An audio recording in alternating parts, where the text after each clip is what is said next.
Доброй раніцы, сябры! Меня зовут Андрей, и вы глядите «Разумную раніцу». Спрадвеку беларусы дапамагалі адзін аднаму, дзяліліся радасцю, падтрымлівалі ў складаную гадзіну, прыходзілі на дапамогу ў вялікіх справах. Напэўна, гэта адна з яскравых рысаў нашага менталітэту, беларускага характару. Магчыма, вы чулі такі выраз «зрабіць усёй талакой». Так звычайна кажуць пра працу, якую ў адзіночку не зробіш. Давайте разбірацца, што ж такое талака. Асноўная версія тлумачыць паходжанне слова ад славянскага «талчы». Ёсць меркаванне, што гэта звязана з падрыхтоўкай пастбішча ці месца для малацьбы. Калі трэба было выталчыць траву, каб расчысціць месца, рабілася гэта калектыўна. Ёсць і іншае меркаванне, што слова «талака» мае балцкае паходжанне, дзе фактычна азначае помач. У любым выпадку, талака – гэта від узаемапомачы, папулярны сярод сялянаў. Ёсць думка, што беларускі горад Талачын сваю назву атрымаў ад талакі.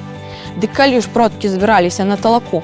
Найперш, гэта сельскагаспадарчыя работы, сяўба азімых, першы ўкос, жніво, апрацоўка льну, клікалі адзін аднаго на дапамогу падчас будаўніцтва, асабліва пасля пажараў. І сёння ў многіх беларускіх сем'ях захавалася традыцыя дапамагаць адзін аднаму на зборы бульбы. Пасля працы родзічы збіраюцца на сямейны пачастунак. Да нашых дзён захавалася не толькі назва талака. Разам з гэтай традыцыяй продкі нам пакінулі багатую спадчыну талочных песняў. Прыкладна 100 гадоў таму ў савецкай дзяржаве з'явіліся суботнікі.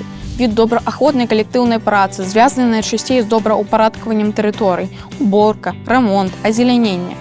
Сёння ў Беларусі захавалася гэта добрая традыцыя, калі калегі ці суседзі разам добраўпарадкоўваюць агульную тэрыторыю. Сродкі, якія зарабляюцца, напрыклад, на рэспубліканскіх суботніках, накіроўваюцца на будаўніцтва і развіццё знакавых аб'ектаў.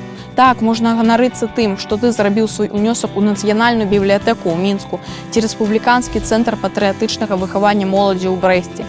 Псіхолагі падкрэсліваюць карысць калектыўнай працы, узмацняюцца сацыяльныя сувязі, ёсць магчымасць для самарэалізацыі.